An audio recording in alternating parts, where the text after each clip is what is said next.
الحمد لله نحمده ونستعينه ونستغفره ونعوذ بالله من شرور أنفسنا ومن سيئات أعمالنا من يهده الله فلا مضل له ومن يضلل فلا هادي له وأشهد أن لا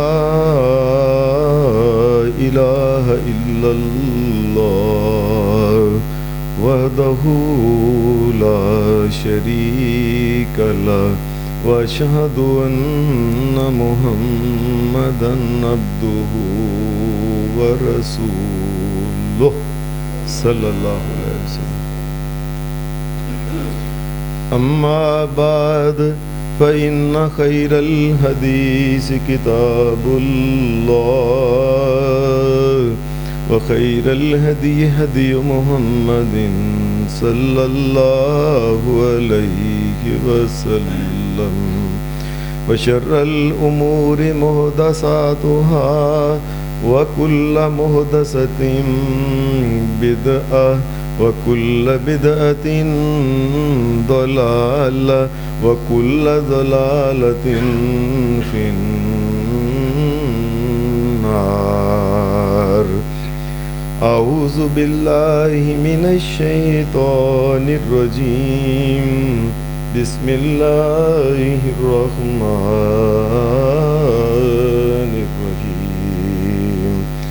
إن المسلمين والمسلمات والمؤمنين والمؤمنات والقانتين والقانتات والصادقين والصادقات والصابرين والصابرات والخاشعين والخاشعات والمتصدقين والمتصدقات والصائمين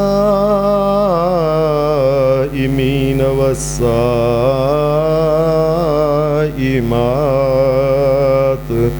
والحافظين فروجهم والحافظات والذاكرين الله كثيرا والذاكرات. أعد الله لهم مغفرة أعد الله لهم مغفرة وأجرا عظيما. حضرات، پچھلے 2 جمعہ سے جو موضوع چل رہا ہے وہ موضوع یہ ہے کہ قیامت کے قریب ایک ایسا گناہ جس کی کثرتوں سے لوگ جس کا ارتکاب کریں گے وہ گناہ ہے بدکاری، بے حیائی اور یہ زنا جسے کہتے ہیں. پچھلے جمعہ کے خطبہ میں یہ بات کہی تھی کہ نبی اکرم صلی اللہ علیہ وسلم نے بے شمار دفعہ انسانوں کو یہ بات سمجھائی، امت کو یہ بات کہی، لوگوں اس گناہ سے بچ جاؤ، لوگوں اس گناہ سے اپنے آپ کو بچاؤ، لوگوں دوسروں کو اس سے بچاؤ، لوگوں اس گناہ کی طرف جانے والے جو رستے ہیں ان سے بچو. نبی صلی اللہ علیہ وسلم اکثر خطبات میں آپ نے یہ بات، بہت سے خطبات میں نبی علیہ السلام یہ بات کہا کرتے تھے، لوگوں اس گناہ سے بچو. یہاں تک کہ نبی صلی اللہ علیہ وسلم جب عید کا خطبہ دیتے تھے، نبی علیہ السلام عورتوں کو جب خطبہ دینے آتے مردوں کے بعد، عورتوں کی باری آتی، آپ جاتے دیگر باتیں کرتے، ان میں نبی علیہ السلام یہ بات کہا کرتے تھے، عورتوں اپنی عزتوں کی حفاظت کرنا، عورتوں اپنی شرمگاہوں کو محفوظ رکھنا، گناہوں سے بچانا. پھر نبی علیہ السلام کے پاس اگر کوئی وفد آتے ملنے اور اسلام لاتے، آپ ان وفدوں سے بھی، ان وفود سے بھی یہی بات وعدہ لیتے کہ تم یہ کام کرو گے، یہ نہیں کرو گے. جو نہیں کام کرو گے ان میں ایک کام یہ ہے کہ تم اس بدکاری کے قریب نہیں جاؤ.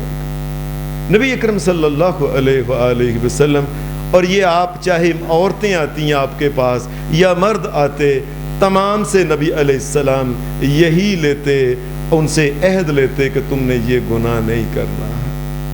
اور پھر ساتھ یہ بات کہی تھی کہ نبی علیہ الصلوۃ والسلام نے اس گناہ کی جو نحوستیں ہیں اور اس کی بربادیاں جو ہیں وہ بیان کی تھیں کہ لوگوں یہ گناہ ایسا ہے، اس گناہ کرنے سے سب سے پہلے جو انسان کے اوپر وبال پڑتا ہے وہ یہ ہے کہ اس گناہ کے کرتے وقت انسان کا ایمان اس کے اندر سے نکل جاتا ہے۔ جب انسان کا ایمان اس کے اندر سے نکل گیا، اللہ نہ کرے اگر اس وقت کسی کی موت آئی تو وہ موت کفر کی موت ہے۔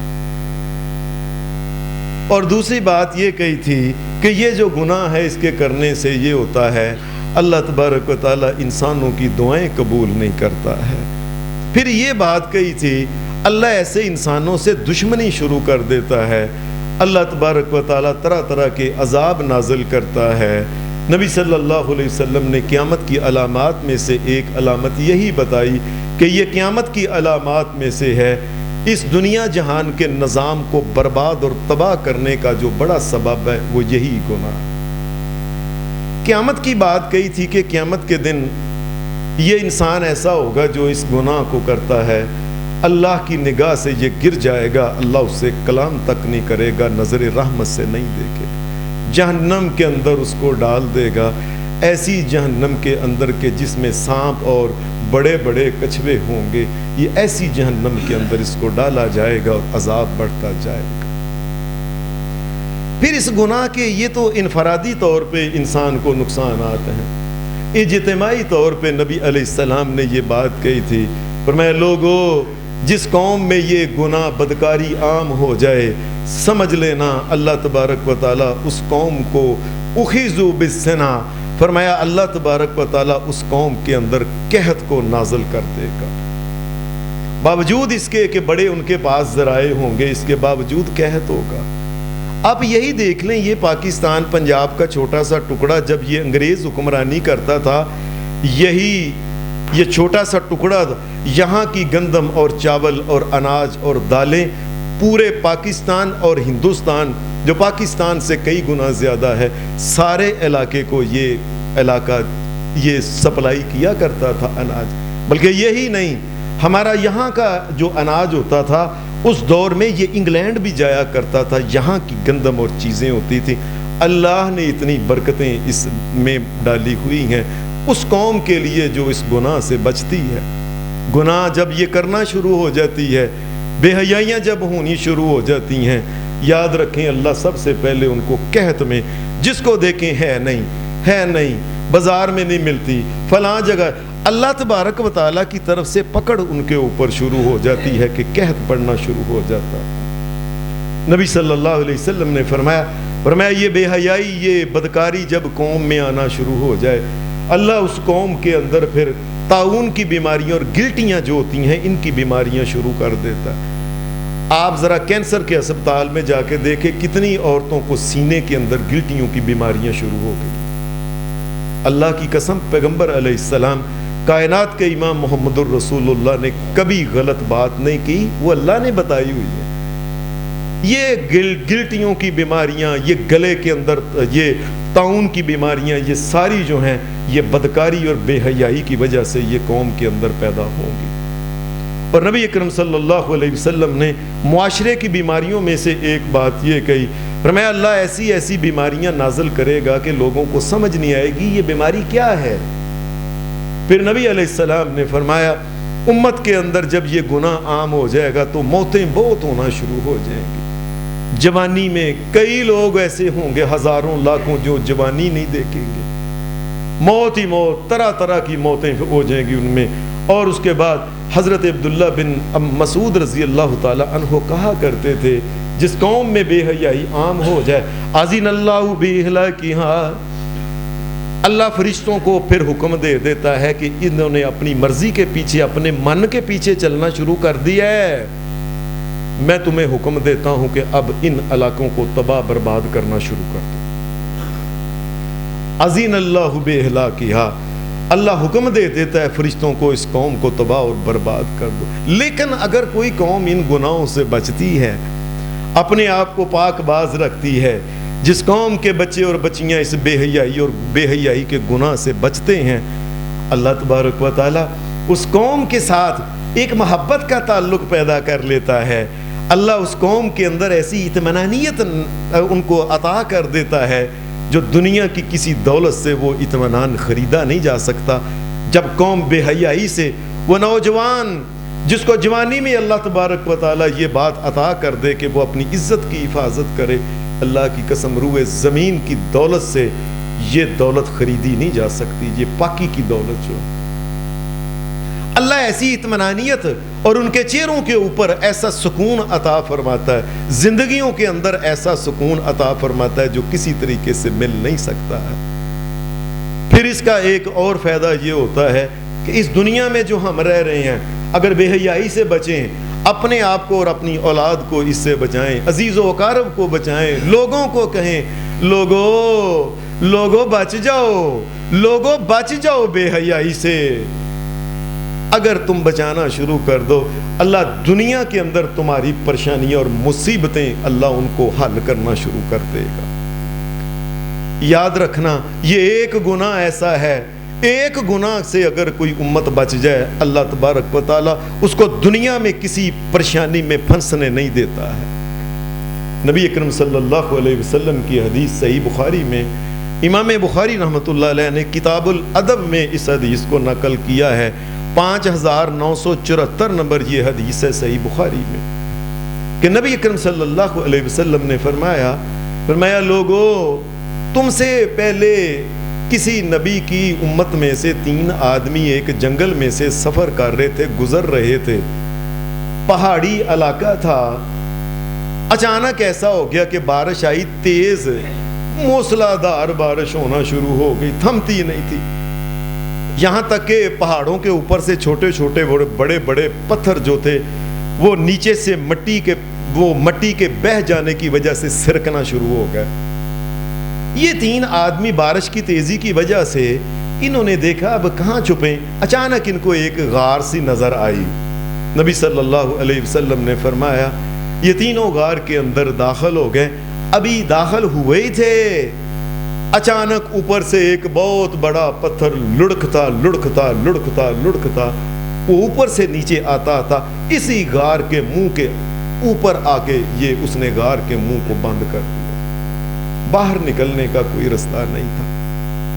کائنات کے امام محمد کریم صلی اللہ علیہ وسلم نے بتایا کیا ان کی حالت ہوگی کہ اب نکلنے کا کوئی رستہ نہیں ہے. ایسی پریشانی پڑ گئی. اتنا بڑا پتھر تھا, بڑے دھکے لگا کے بھی آگے سے پرے نہیں ہوتا تھا. تینوں سوچنے لگے کہ اب یہ تو ہم سے کام نہیں ہونا. اس کو کہتے ہیں جو سارے کام کرتا ہے, جس کا نام اللہ تبارک و تعالیٰ ہے. لیکن اللہ تبارک و تعالیٰ سے بات کرنے کا بھی ایک طریقہ ہے. اللہ کو راضی کرو اللہ کی اطاعت اور اس کی عبادت کر کے, یہ اللہ تبارک و تعالیٰ کی رضا حاصل ہوتی ہے. اللہ سے گزارش کرو, اے اللہ میں تیرا میں حکم مانتا رہا ہوں, یہ حکم مانتا رہا ہوں. اللہ یہ مصیبت آ گئی ہے, میں تیرا بندہ تیرے حکم ماننے والا ہوں, اس مصیبت کو دور کر دے. کچھ نیک عمل اپنے جو ہیں یہ اللہ کے سامنے رکھو. نبی صلی اللہ علیہ وسلم نے فرمایا وہ تینوں سوچنے لگے کہ کیا کیا اللہ کے سامنے عمل رکھیں. سب سے پہلے ایک آدمی بولا, اس نے کہا اللہ تو جانتا ہے کہ میں بکریاں چرایا کرتا تھا, ان کا دودھ دو کے شام کے وقت گھر لا کے سب سے پہلے اپنے ماں باپ کو دیتا تھا, بچوں کو نہیں دیتا تھا. اللہ تجھے راضی کرنے کے لیے میں ایسا کیا کرتا تھا. ایک دفعہ لیٹ ہو گیا, میں آیا, میں نے دودھ دوہا, بچے بھوکے تھے, بلک رہے تھے, میری ٹانگوں کو پکڑتے تھے کہ ہمیں بھوک لگی ہے, دے دو. میں نے کہا نہیں, سب سے پہلے اپنی ماں اور اپنے والد کو دوں گا. اے اللہ میں نے دودھ دوہا اور دودھ لے کے, بچے ٹانگوں سے لپٹے ہوئے تھے, میں ماں باپ کے کمرے میں گیا, دونوں ہی سو گئے ہوئے تھے. اے اللہ میں نے ان کو جگانا مناسب نہیں سمجھا. اللہ میں نے کہا نہیں, ان کی نیند ٹوٹ جائے گی. لوگوں, ماں باپ کی نیند نہ توڑنا اللہ کے نزدیک کس قدر یہ ایک عمل اچھا ہے. اور ایک وہ لوگ ہیں جو اپنے ماں باپ کو برے عمل کر کر کے ان کو سونے نہیں دیتے, ساری رات نیند نہیں آتی. یہ سوچ لیں وہ اپنے ماں باپ کی جنہوں نے نیندیں اڑائی ہوئی ہیں, اللہ کے نزدیک کس قدر وہ بڑے مجرم لوگ ہیں. یہ کہنے لگے ماں باپ کی یہ نیند توڑنی نہیں. وہ کہنے لگا ایک ان میں, اے اللہ میں نے دودھ کا پیالہ ہاتھ میں پکڑا ہوا تھا, میں نے دیکھا ماں باپ سوئے ہوئے ہیں, بچے لپٹے ہوئے تھے میری ٹانگوں سے کہ ہمیں دو ابا جی ہمیں دیں. میں کہا نہیں, پہلے ماں باپ کو. یہاں تک کہ بچے بھی بلک بلک کے رو کے سو گئے. ہاتھ میں پیالہ, اے اللہ میں ساری رات اپنے ماں اور باپ کی منجی ان کی چارپائیوں کے سرانے میں کھڑا رہا. یہاں کے صبح کے وقت جب انہوں نے اٹھنا تھا وہ اٹھے. ایسے جب اٹھے میں نے فٹافٹ دودھ وہ ان کے سامنے کیا. اے ماں یہ میں دودھ دو کے معذرت چاہتا ہوں, اے ابا میں معذرت چاہتا ہوں, یہ لو دودھ لے. دونوں نے دودھ سیر ہو کے پیا ان کی بھوک میں. اللہ تو جانتا ہے یہ عمل میں نے کس لیے کیا, میں تجھے راضی کرنا چاہتا تھا, یہ ماں باپ کے بڑے حق ہیں. اللہ یہ میں نے تجھے راضی کرنے کے لیے کیا. اللہ تو جانتا ہے میں دنیا کو دکھانے کے لیے نہیں کیا, میں نے کس کو دکھانا تھا. اللہ اگر یہ عمل میں نے واقعی تیری رضا کے لیے کیا ہے تو اللہ اس پتھر کو آگے سے پرے کر دے, ہمارے لیے رستہ بنا دے. نبی صلی اللہ علیہ وسلم نے فرمایا پتھر تھوڑا سا سرک کے, لوگوں یہ زمین اور سمان کی جو ہر مخلوقات ہے تمام, اللہ کی قسم یہ اللہ کے اشاروں پہ چلتی ہے. جو اللہ چاہے, جب اللہ چاہے, جیسے اللہ چاہے, اللہ جو چاہے وہ ہو جاتا ہے. اللہ کے حکم سے پتھر جو تھا اس کو کون سی ٹانگیں لگی ہوئی تھیں, اللہ کے حکم کے ایک کن کہنے سے اس کی طاقت کا یہ حال ہے. پتھر آگے سے تھوڑا پڑا ہو گیا, ابھی نکل نہیں سکتے تھے. ایسے ہی پھر دوسرے آدمی نے اپنا ایک عمل جو تھا وہ اس نے پیش کیا. ایسے پھر جب تیسرے کی باری آئی تو تیسرے نے اپنا عمل یہ کہا. اس نے کہا اللہ تو جانتا ہے میں جوان تھا, میرے چچا کی بیٹی بڑی جوان تھی, میری اس کے اوپر نظر تھی, وہ میری طرف دیکھتی نہیں تھی. میں نے بڑی کوشش کی اس کو اپنی طرف مائل کرنے کی, لیکن وہ میری طرف مائل نہیں ہوتی تھی, وہ نیک اور پارسا تھی. اے اللہ تو جانتا ہے میں نے بڑی جب کوشش کی میں مایوس ہو گیا, تو میں نے کہا اچھا کچھ پیسے کا لالچ دینا چاہیے اس کو, یہ گناہ کی طرف مائل نہیں ہوتی. اے اللہ میں نے پھر 1 سال پوری محنت کی, سارا سال محنت کر کر کے میں نے 100 دینار ایک پورے سال میں مجھ سے جمع ہو سکا. صرف ادھر سے میرے پاس 100 دینار جمع ہو گیا. اللہ کا کرنا ایسا تھا کہ ادھر سے اس علاقے میں قحط پڑ گیا, کوئی چیز کھانے والی لوگوں کے گھروں میں نہیں تھی. وہ میرے چچا کی بیٹی خود میرے پاس آ گئی, آ کے کہنے لگی کھانے کو کوئی چیز نہیں ہے, لوگوں اللہ سے معافی مانگا کرو, اللہ غربت سے بچا کے رکھے. اس نے آ کے بچی نے کہا کھانے کو کوئی چیز نہیں, ہمیں کوئی چیز دے دو, کو پیسے کوئی چیز نہیں ہے, قحط پڑ گیا ہے. اس نے میں نے کہا میرے پاس 100 دینار میں نے پورا سال لگا کے جمع کیا ہے, میں تمہیں 100 کا 100 ہی دے دیتا ہوں, شرط یہ ہے تم میرے ساتھ بدکاری کرو. یہ غربت اللہ معاف فرمائے. نبی علیہ السلام نے کہا تھا کاد الفقر ان یکون کفرا, فرمایا یہ غربت کبھی کبھی انسان سے کفر تک بھی کرا دیتی ہے. ہر وقت اللہ سے دعا مانگتے رہے, اللہ اس غربت اور غربت کی ذلت سے بچا کے رکھے. نبی صلی اللہ علیہ وسلم فرماتے ہیں کہ اس آدمی نے کہا اللہ اب میں نے اس کو جب 100 دینار دیا, بیچاری پیٹ کی بھوک کی وجہ سے کوئی چیز کھانے والی نہیں تھی, کوئی پاس نہیں تھا, چپ کر کے اس نے گردن جھکا دی کہ جو تیری مرضی کر لو پھر مجھے. اے اللہ پھر ایسے ہی ہوا کہ میں اس کے قریب ہوا, حدیث کے الفاظ ہیں میں بالکل ہی اس کے قریب ہو گیا, یہاں تک کہ میں نے اس کو دیکھا اس کی آنکھ سے آنسو نکل آئے. کہنے لگی اللہ کے بندے یا عبد اللہ اتق اللہ, اے میرے چچا زاد اللہ سے ڈرو, اللہ نے تمہارے لیے یہ حلال کام نہیں کیا, مجھے بڑا ڈر آتا ہے میں اللہ کو کیا جواب دوں گی قیامت کے دن. تم کیا جواب دو گے؟ یا عبداللہ اتق اللہ، اللہ سے ڈر جاؤ، لا تفتح الخاتم الا بحقہ، اللہ نے تجھے جس بات کا اختیار نہیں دیا یہ نہ گناہ کرو۔ ہاں اے اللہ، اچانک اس کی یہ بات سن کے کہ اے اللہ میں نے وہ جو 100 دینار دیا تھا اسی کو وہیں اس کے پاس چھوڑ کے فقمت عنہا، میں وہاں سے اٹھ کے واپس آ گیا، میں اللہ تجھ سے ڈر گیا کہ یہ اللہ سے ڈرتی ہے، مجھے بھی اللہ سے ڈرنا چاہیے۔ اے اللہ، یہ عمل واقعی اگر میں نے اس وقت جوش تھا، جوانی تھی، میں گناہ کر سکتا تھا۔ اللہ میں نے تیرا نام جب آیا، میں نے تیرے نام کی شرم ہی اتنی آئی، اللہ میں نے گناہ کو نہیں کیا، اٹھ کے چلا آیا، 100 دینار بھی اسے دے آیا۔ اے اللہ، اگر میں نے یہ عمل تجھے راضی کرنے کے لیے کیا ہے، اللہ اس پتھر کو پرے کر دے۔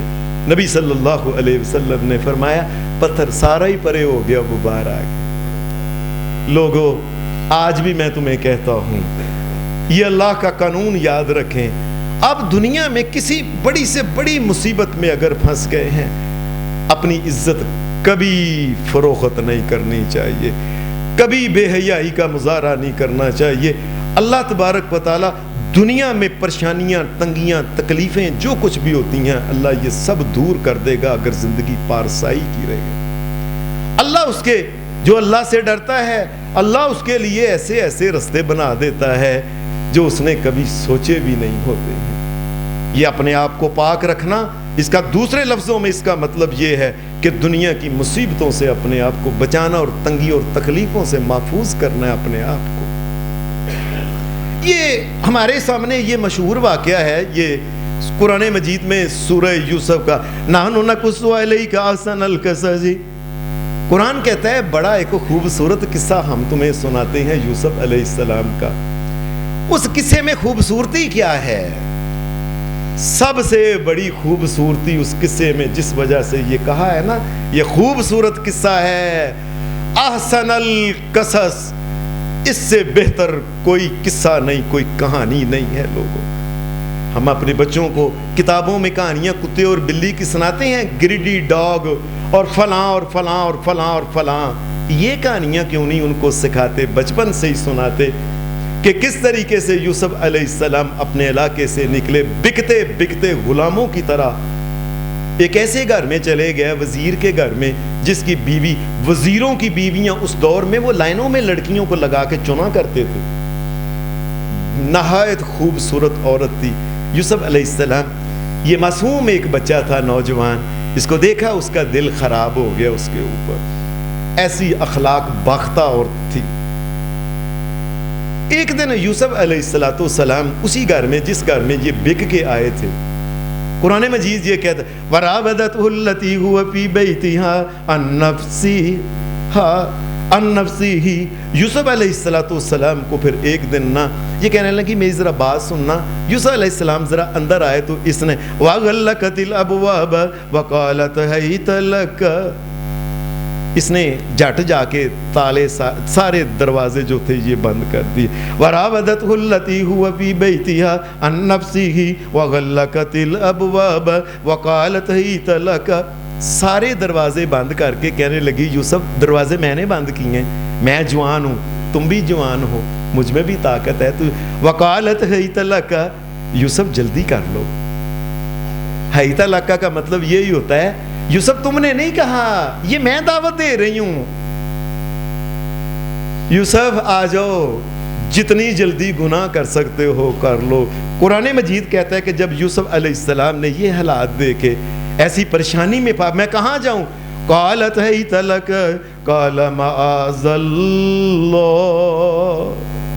معاذ اللہ، قال معاذ اللہ، کہنے لگے نہیں، جب اس نے کہا نا کوئی دیکھتا نہیں، کہ تو دیکھ، کہتی ہے نا کوئی نہیں دیکھتا، معاذ اللہ، اللہ کی نظر تو ہر طرف جاتی ہے، وہ اللہ دیکھ رہا ہے، تم کیسے کہتے ہو نہیں دیکھتا، کیسے تم یہ کہتی ہو، اللہ دیکھ رہا ہے، میں اللہ کی پناہ چاہتا ہوں، بے شک تم جوان خوبصورت ہو، میں بھی جوان ہوں، خوبصورت اور پارسا، اور جس نے اپنی جوانی اور جوبن کو سنبھالا ہوا ایسا نوجوان ہوں، لیکن اس کے باوجود معاذ اللہ انہو ربی احسن مثوای انہو لا یفلح الظالمون، اللہ نے میرا ٹھکانہ اچھا بنایا ہوا ہے، میرا یہ ٹھکانہ نہیں یہ کام کرنا، اس قسم کی گندی حرکتیں کرنا، اور جو ظلم زیادتی کرتے ہیں اللہ تبارک و تعالیٰ ان کو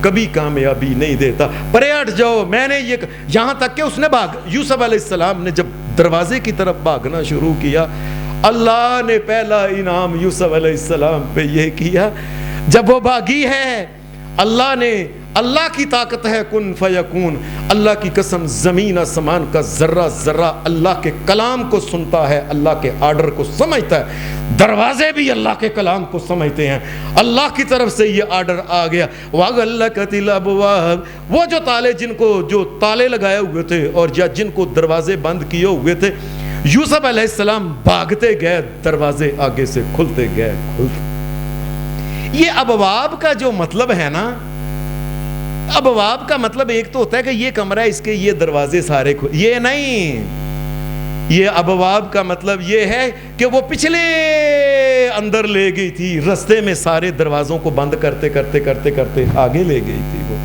یوسف علیہ السلام، ورنہ ایک دروازہ اگر ایک یہ کمرہ ہے اس کے 3 4 5 دروازے ہیں، وہ تو کہنا چاہیے تھا قرآن مجید میں کہ دروازہ کھل گیا اور یوسف علیہ السلام باہر، اس کا یہ مطلب جب یہ بات کہی نا دروازے کھل گئے یوسف علیہ السلام بھاگتے گئے، اس کا مطلب یہ تھا کہ یوسف علیہ السلام کو وہ پچھلے اندر دور لے گئی تھی اور اس نے وہ 4 دروازے جو بند کیے تھے اللہ کے فضل سے پہلے وہ دروازہ اللہ نے کھول دیے، یوسف علیہ السلام باہر آئے۔ جو اللہ کو نہیں بلاتا اللہ تو کبھی بلاتا ہی نہیں، یاد رکھیں اللہ اپنے اوپر کسی قسم کا قرض نہیں رکھتا، یاد رکھیں جو اللہ کو یاد رکھتا ہے اللہ اس کو پھر یاد رکھتا ہے۔ اور یہی پھر دوسرا انعام کیا، یہی علاقہ جس میں یوسف علیہ السلام جس کے گھر میں آئے تھے اور یوسف علیہ السلام بکتے آئے تھے ایک غلام کی حیثیت سے، اللہ نے یوسف علیہ السلام پہ دوسرا بڑا انعام کیا کہ اس پورے مصر کا بادشاہ بنا دیا، اور دنیا میں بھی اگر کوئی فراخی چاہتے ہو اپنی اولاد کو کہو میری تھی، اے میرے پتر، اے میری بیٹی، بے حیائی نہ کرنا، اللہ دنیا میں تمہارے لیے آسائشیں پیدا کرے گا، وہ غلاموں کو بادشاہ بنا دیا کرتا ہے، جس قوم کے بچے اور بچیاں اور مرد اور عورت پارسا ہوتے ہیں، اس بدکاری کے جرم سے بڑھتے ہیں، اللہ دنیا کی بادشاہیاں انہیں عطا فرما دیتا ہے۔ ہمارے پروفیسر ہیں حافظ محمد ارشد صاحب ہمارے، اللہ ان کی زندگی اور ہماری دراز خیر والی اور ایمان والی کرے، یہ ایک دن کہنے لگے کہ میں 1960-62 کے دور میں حج کرنے گیا، تو اس وقت تو دکانیں چھوٹی چھوٹی اور سارا عجیب قسم کا بڑا فرق تھا آج کا اور اس دور کا۔ وہاں میں ایک آدمی سے باتیں کر رہا تھا تو انہوں نے ایک تعارف کرایا کہ یہ آدمی اس کا نام ہے عبداللہ مسکی، جس طرح ہاشم سے ہاشمی ہوتا ہے۔ میں نے کہا عبداللہ مسکی یہ کیا، مسک کہتے ہیں کستوری کو، یہ کستوری کا کاروبار کرتے ہیں اپنے آپ کو یہ جو کہہ رہے ہیں؟ کہنے لگے نہیں۔ میں نے کہا پھر کیا؟ ان کے عرب کے جو قبیلے ہیں قبیلوں میں کوئی قبیلہ مسک قبیلہ ہے ہی نہیں۔ میں نے کہا مسکی کیسے ہیں؟ پھر کوئی علاقہ نہیں کہ فلاں علاقے کا مسک کا رہنے والا ہے تو مسکی کہتے ہیں؟ کہنے لگے یہ بھی بات نہیں، کوئی اور بات ہے، ہم نے سنا ہے کہ پھر کہتے ہیں میں اس آدمی سے ملا۔ میں نے کہا عبداللہ یہ کیا مسئلہ کیا ہے، تم عبداللہ مسکی مسکی کہتے ہو، نہ تم کاروبار کرتے ہو اس کستوری کا، نہ کوئی قبیلہ ہے نہ علاقہ ہے، تم کہاں کے ہو، کیا مسئلہ ہے؟ کہنے لگا ہمارے خاندان میں ایک بزرگ تھے ہمارے بڑوں میں، ویسے تو ہم فلاں قبیلے کے اور فلاں علاقے کے رہنے والے ہیں، وہ جو بزرگ تھے ہمارے یہ طالب علم تھے ایک مدرسہ میں۔ آج بھی ہمارے بچے جو ہیں یاد رکھیں، اگر ان کی جوانیاں سنبھال کے رکھیں، آج بھی ان کے رخسار جو ہوں یقین مانو آج بھی یہ سیبوں کی طرح لال ہوں اگر یہ بے حیائی سے بچ جائیں یہ لوگ، اگر یہ گناہ سے بچیں، گناہ کی نحوستوں سے بچیں، گناہ کرنا، گناہ دیکھنا، گناہ کی باتیں سننا، گناہ خاص کر کے یہ جو ہے اگر اس سے بچ جائیں، اللہ ان کے چہروں کے اوپر ایک دانائی، چہروں کے اوپر سکون اور چہروں کے اوپر ایک قسم کا نور عطا فرما دے گا۔ آج بھی ہمارے بچے اور بچیاں اور بڑے جو بھی اس گناہ سے بچے گا، کہنے لگے ہمارے وہ بزرگ تھے عبداللہ، وہ جو تھے وہ ایک مدرسہ میں طالب علم تھے، بڑے نیک تھے، یہ گھر سے روٹی لینے جاتے تھے 2-4 گھروں سے، تو وہ روٹی لینے جاتے تھے، ایک گھر کی مالکن جو تھی یہ اکثر نہ اس کو کہ اندر آ جاؤ، وہ کہتے نہیں روٹی میں باہر ہی کھڑا ہوں، آپ روٹی ڈال دیں، وہ بڑی پرات میں اور وہ چلے آتے تھے۔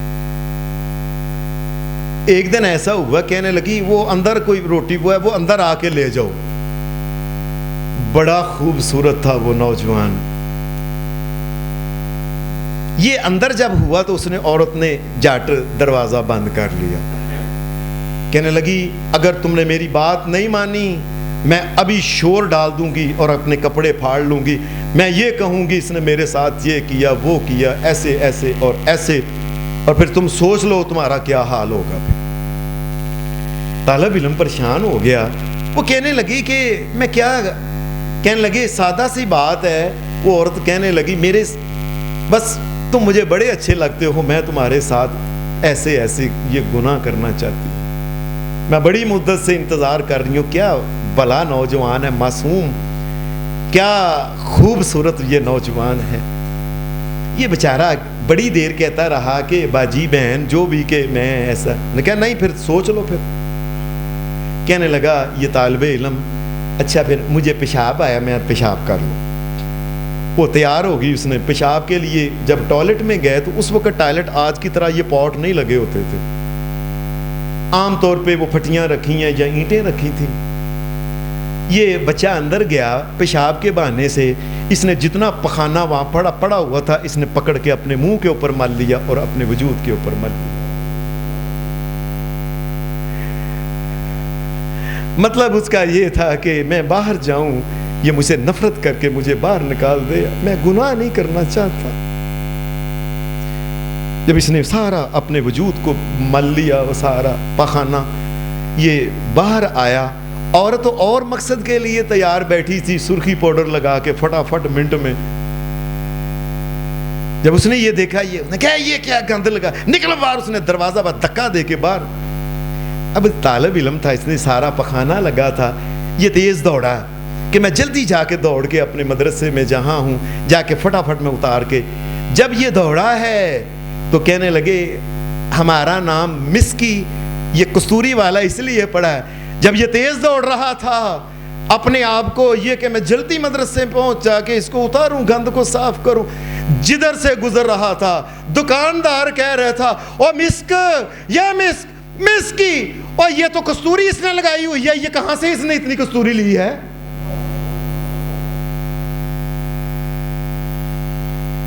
وہ ہمارے ہاں جس طرح پنجابی میں کہتے ہیں ہوا کے بھلے چل رہے تھے کستوریوں کے۔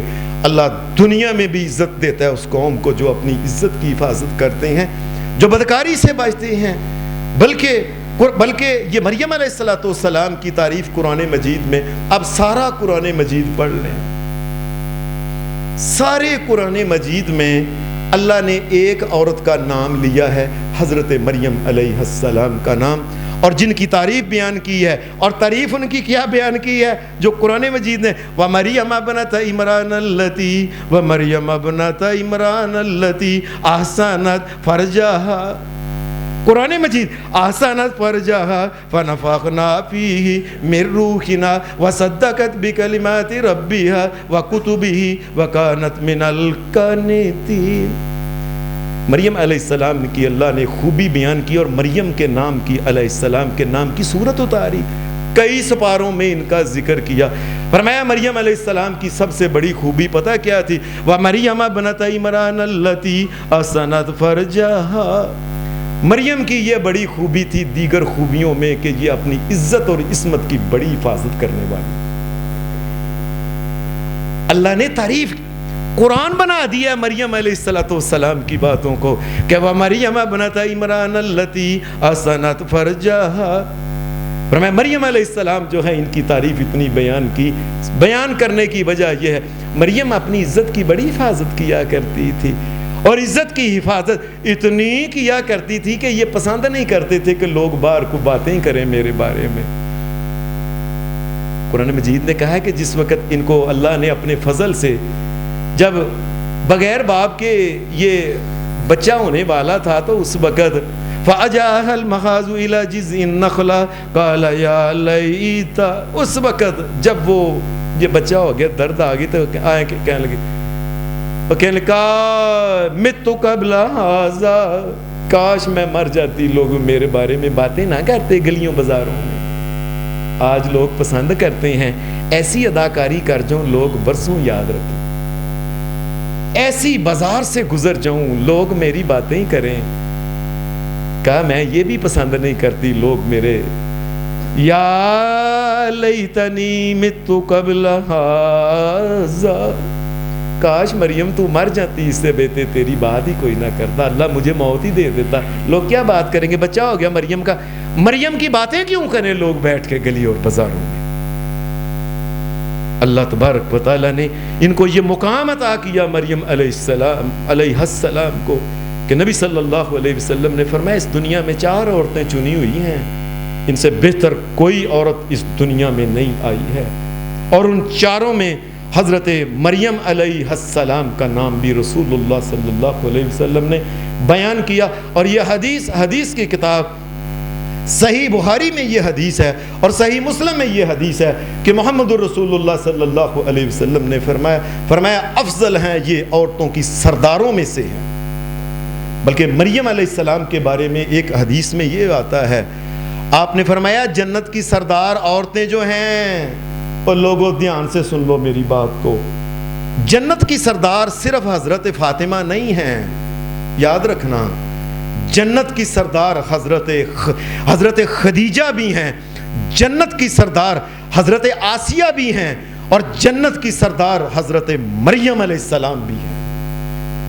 کائنات کے رب کی قسم یہ محمد الرسول اللہ کی حدیث ہے کہ جنت کی سردار عورتوں میں سے ایک فاطمہ ہے اور ایک محمد الرسول اللہ نے فرمایا یہ مریم جنت کی سردار عورتوں میں سے ہے. ہمیں ایک ہی بات سنائی جاتی ہے, پوری حدیث ہمیں لوگ سناتے ہی نہیں ہیں. اللہ نے دنیا میں اور جنت کی سرداری عطا فرمائی, اور سب سے بڑا ان کا وصف کیا تھا, اپنی عزت کی حفاظت کرنا. کوئی مجھے چلتے نہ دیکھے, ایسے کپڑے پہننا کوئی چلتے نہ دیکھ لے, پتہ نہ چلے اندر ایسے کپڑے تھوڑے کپڑے بڑے ادھر ادھر بس کھلے ڈلے کپڑے, وجود کا پتہ نہ چلے.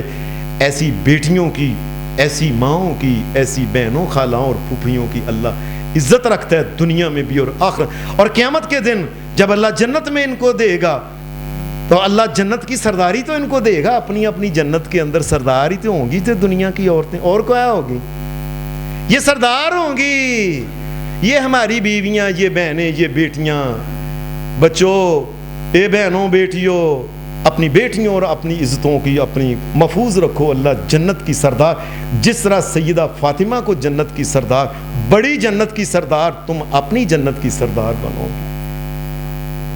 قرآن مجید کی یہ جو آیت میں نے آپ کے سامنے پڑھی ہے, اس آیت میں اللہ تبارک و تعالیٰ نے عورتوں کی بڑی شان بیان کی ہے کہ آپ کی امت محمد صلی اللہ علیہ وسلم میں بڑی بڑی اچھی عورتیں پائی جاتی ہیں اور قیامت تک رہیں گے. ان المسلمین والمسلمات والمؤمنین والمؤمنات والقانتین والقانتات والصادقین والصادقات والصابرین والصابرات والخاشعین والخاشعات والمتصدقین والمتصدقات والصائمین والصائمین والصائمات والصائمین والصائمات والحافظین فروجہم والحافظات والحافظین فروجہم والحافظات والذاکرین اللہ کثیرا والذاکرات اعد اللہ لہم مغفرتا واجرا عظیما۔ اے میرے محمد صلی اللہ علیہ وسلم، آپ کی امت میں ایسی عورتیں رہیں گی ہیں اور جو ایسی بنیں گی، ان المسلمین والمسلمات، وہ عورتیں جو اپنے آپ کو اللہ کے مطیع کر دیں گی، وہ مرد جو اپنے آپ کو مطیع کر دیں گے، والمؤمنین والمؤمنات، اور اللہ کی باتوں کے اوپر ایمان رکھنے والے مرد اور عورتیں، والقانتین والقانتات، اللہ سے ڈرنے والے مرد اور ڈرنے والی عورتیں، والصادقین والصادقات، اور سچ بولنے والے مرد اور سچ بولنے والی عورتیں، والصابرین والصابرات، اور صبر کرنے والی، دنیا میں تکلیف اگر پریشانی کبھی آ گئی ہے تو اپنی عزت اور ناموس کو انہوں نے بیچا نہیں، صبر کر کے چپ کر کے عزت سنبھال کے بیٹھی رہی ہیں اور بیٹھے رہے ہیں۔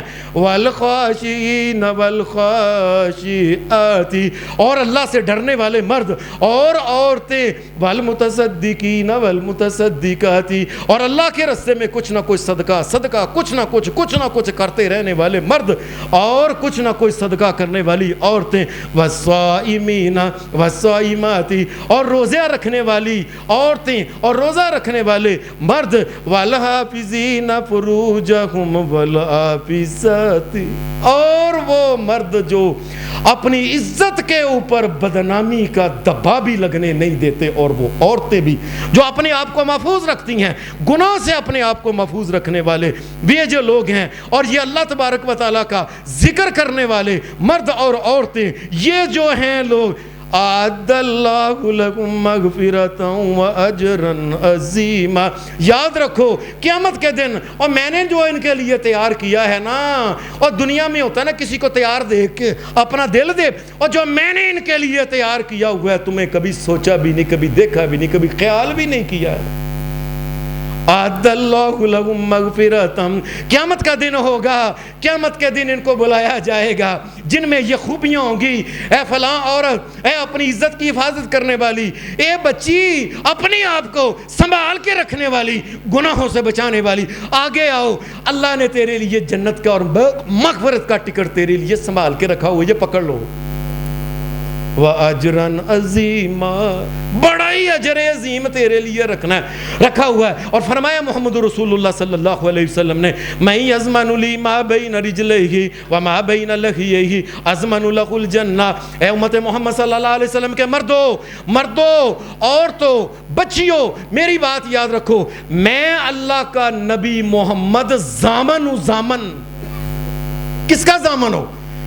فرمایا عورتوں مردوں، میں یضمن لی ما بین رجلیہ وما بین لحییہ، اس بات کا کہ تم اپنی ٹانگوں کے درمیان جو شرمگاہ ہے اس کا غلط استعمال نہ کرنا، اس کی حفاظت کرنا، اپنی عزتوں کی حفاظت کرنا، اور اپنے منہ سے خلاف شریعت کوئی بات نہ کرنا، یہ دو چیزوں کی ضمانت تم دو، اور جنت کی ضمانت میں محمد اللہ کا رسول تمہیں دیتا ہوں۔ اس کائنات میں، مخلوق میں، ساری مخلوق میں، آدم علیہ السلام کی اولاد میں سے آدم علیہ السلام سمیت کائنات کے رب کی قسم سب سے سچی جو ضمانت ہے، یہ ضمانت محمد رسول اللہ۔ انبیاء کی ضمانتیں بھی سچی ہیں، لیکن سب سے اعلیٰ جو سچی، بچوں اپنی عزتوں کو سنبھال کے رکھو، اپنے دل کو سنبھال کے رکھو، اس دل کے ٹکڑے نہ کرو۔ اللہ تبارک و تعالیٰ کے سامنے قیامت کے دن چلے جانا ہے، یہ دنیا ختم ہو جانی ہے، قیامت کے دن کی جو ٹکٹ ملنی ہے اس ٹکٹ کو ضائع نہ کرو، اور یہ ضمانت جو محمد رسول اللہ کی اس ضمانت کو بھی ضائع نہ کرو۔ اللہ ہمارے مردوں، عورتوں، بچوں، بچیوں تمام کو پارسا اور پاک دامنی کی زندگی عطا فرمائے۔ وآخر دعوانا الحمدللہ رب العالمین۔